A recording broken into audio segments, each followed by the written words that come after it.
Hello students, last topic हम लोगों ने जीरो ऑर्डर रिएक्शंस का इंटीग्रेशन रेट लॉ मेथड से डेरिवेशन देखा था। उसके के और टाइम पीरियड के बीच में एक रिलेशन हम लोगों ने सेटअप किया था। आज का हमारा टॉपिक है फर्स्ट ऑर्डर रिएक्शन के लिए सेम वही concept, integration rate law method की हेल्प से उसके के यानी रेट कांस्टेंट और टाइम पीरियड के बीच में एक रिलेशन सेटअप करना है। तो सबसे पहली चीज, फर्स्ट ऑर्डर रिएक्शन होता क्या है वो आप लोग को लास्ट वीडियोस में बताया हुआ है। फर्स्ट ऑर्डर रिएक्शन एक ऐसी रिएक्शन होती है जिसका रेट ऑफ रिएक्शन सिर्फ और सिर्फ एक रिएक्टेंट के कंसंट्रेशन पे डिपेंड करता है। हम उसको फर्स्ट ऑर्डर रिएक्शंस बोलते हैं। उसके कई सारे एग्जांपल्स आपको बताए थे। मोस्टली एग्जांपल्स में आपने देखा था डिकम्पोजिशन रिएक्शंस था। Radioactive decay also consider as a first order reactions.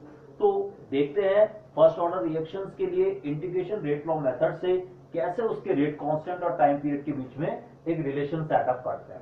Suppose कीजिए ये एक फर्स्ट ऑर्डर रिएक्शंस है, मींस ए से प्रोडक्ट बन रहा है। अब अगर ए से प्रोडक्ट अगर फॉर्मेशन हो रहा है, इसका मतलब हम उसके लिए जो रेट लॉ लिखेंगे वो R इक्वल टू के एंड देन स्क्वायर ब्रैकेट के अंदर ए लिखेंगे। स्क्वायर ब्रैकेट के अंदर ए लिखने का मतलब कंसंट्रेशन ऑफ ए से है। हम इसी के लिए डिफरेंशिएशन मेथड की हेल्प से हम ऐसे भी निकाल सकते हैं माइनस डी ए अपॉन डी टी।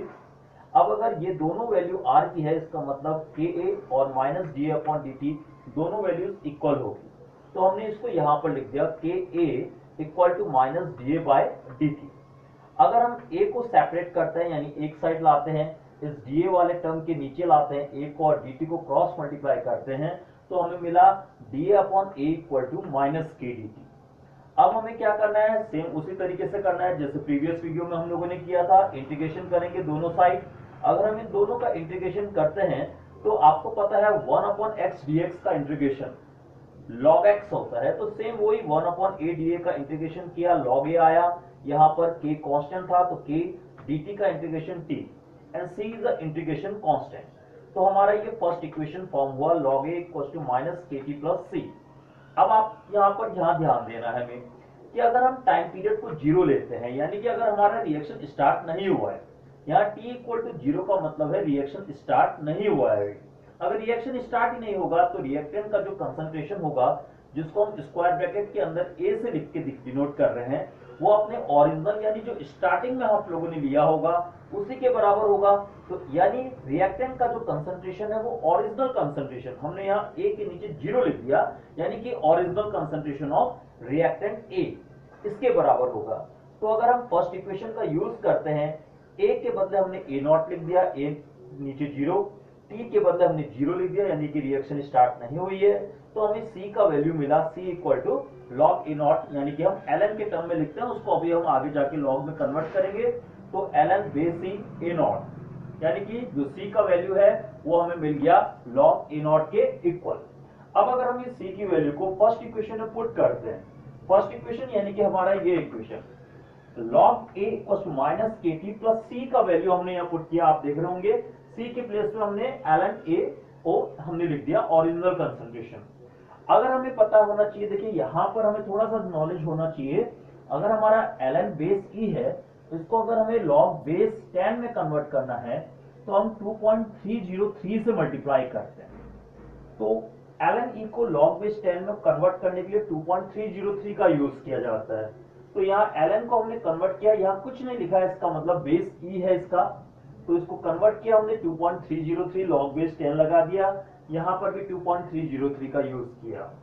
अगर हम ऐसे लिखते हैं एंड देन उसको पूरे को 2.303 से डिवाइड कर दे, इस इक्वेशन को अगर हम 2.303 से डिवाइड करते हैं तो ये तो हट गया, log a बचा, माइनस के टी के अपॉन में आ गया 2.303, और यहाँ पर भी एक हट गया, कैंसिल हो गया, तो log a नॉट।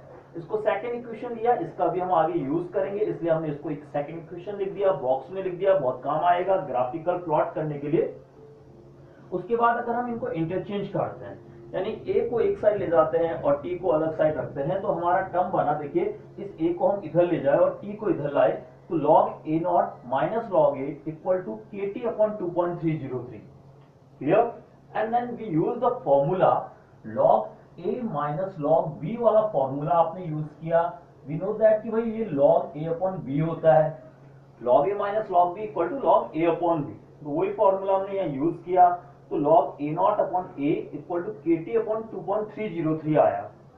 और अगर हमें k का फॉर्मूला बनाना है तो हमारा फॉर्मूला बन गया k equal to 2.303 upon t log a naught upon a।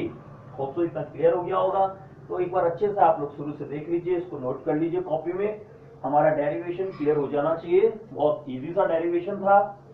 Okay, अब अगर हमें यहाँ पर एक और चीज ध्यान देनी है कि किसी किसी बुक में आप लोग देखेंगे कि भाई a नॉट है, a तो लिखा ही नहीं है, वहां ऐसा लिखा होगा, देखिए k equal to 2.303 upon t equal to log a upon a minus X लिख के फॉर्म में लिखा होगा। इस तरीके से भी लिखा हो सकता है, तो इसमें आपको कंफ्यूज नहीं होना है। यहाँ पर a का मतलब a नॉट से ही है, a नॉट लिखो या a लिखो, that is the initial concentration. ये क्या है? इनिशियल कंसंट्रेशन, यानी कि जिस समय रिएक्शन स्टार्ट नहीं हुआ था उस समय का कंसंट्रेशन। और a जो हम वहां पर स्क्वायर ब्रैकेट में लिख रहे थे वो था concentration of reactant, concentration of reactant at time t, यानी जो t टाइम पूरा होने के बाद जो रिएक्टेंट का कंसंट्रेशन बच गया हम उसको रिप्रेजेंट कर रहे हैं a से। अब अगर हम a माइनस एक्स लिखे या खाली x का मतलब समझे तो क्या है? x का मतलब है कंसंट्रेशन ऑफ रिएक्टेंट जो कि प्रोडक्ट में कन्वर्ट हो गया है, विच इज कन्वर्टेड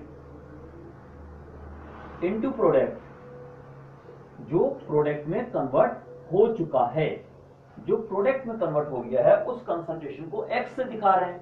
तो ऑब्वियसली a के प्लेस पे आप a माइनस एक्स लिख सकते हैं, तो a माइनस एक्स लिखो या a लिखो, सेम थिंग। और t तो टाइम पीरियड है ही हमारा, t टाइम है जिस टाइम में रिएक्शन स्टार्ट हुआ है, चल रहा था टाइम जितना पूरा हुआ था। k का मतलब रेट कांस्टेंट से है। तो होप सो ये क्लियर हो जाना चाहिए। देखिए यहाँ पर बहुत इजी सा डेरिवेशन था, k equal to 2.303 upon t log a naught upon a। a naught का मतलब जो शुरू में लिया है और a का मतलब जो कंसंट्रेशन हमारा t टाइम पूरा होने के बाद बचा है। ये याद रखना अच्छे से, जो लेफ्ट है। जैसे रिएक्शन में कभी आपसे कहा होगा कि भाई 75% रिएक्शन कंप्लीट हो गया है, तो 75 कंप्लीट हुआ तो बचा कितना? 25।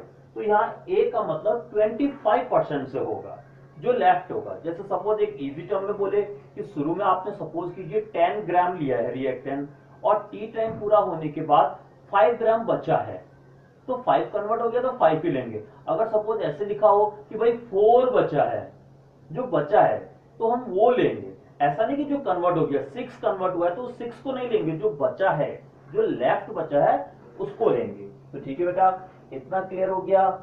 अब देखिए जो हमने एक सेकंड इक्वेशन वहां पर फॉर्म किया है, हम उसका थोड़ा सा यूज करके आपको और थोड़ा सा इजी कर देते हैं, जो हमारा मेडिकल पर्पज में भी आता है।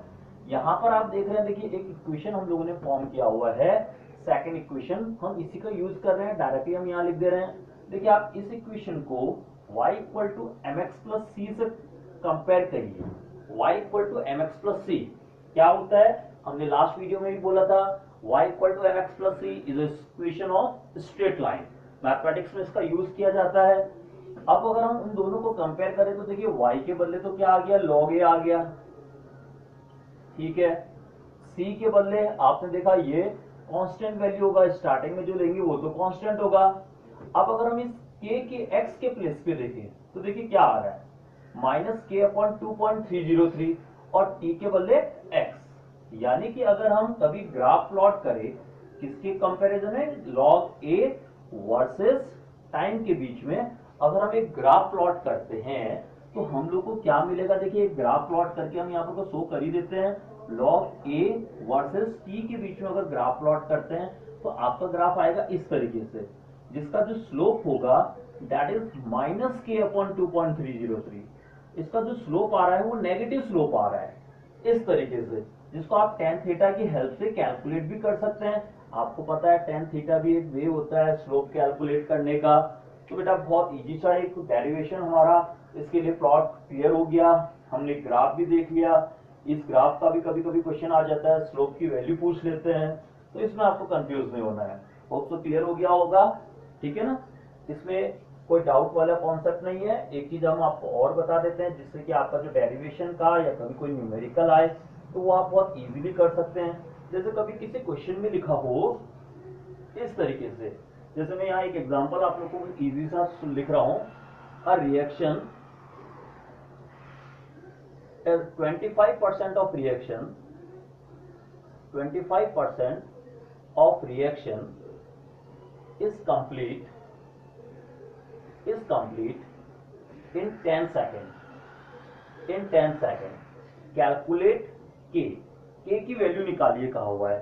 तो बहुत इजी सा देखिए बेटा, यहां पर आपको क्या ले लेना है कि भाई जो ओरिजिनल कंसंट्रेशन है उसको आप ले लो 100, ठीक है ना, स्टार्टिंग जो कंसंट्रेशन है उसको तो ले लिया 100। अब जो ए का वैल्यू आप लोगे वो कितना लोगे, जो बचा है, मैं बार बार कह रहा हूं आप लोगों से, जो लेफ्ट है, तो देखिए 25 तो पूरा हो गया, तो बचा कितना, 75 बचा। 100 था टोटल स्टार्टिंग में, 25 पूरा हो गया तो बचा कितना, 75 बचा ऑब्वियसली। और टी का वैल्यू आपको पता है 10 सेकेंड है, तो हम इजीली इसके लिए के का वैल्यू निकाल सकते हैं इस फॉर्मूले से, 2.303 upon t log A not upon a. इसका यूज करके हम इजीली के का वैल्यू निकाल सकते हैं। आप यहाँ वैल्यू पुट करेंगे और इजीली आपका आंसर मिल जाएगा। तो होप सो समझ में आ जाना चाहिए। यहाँ पर मैं आपको पूरा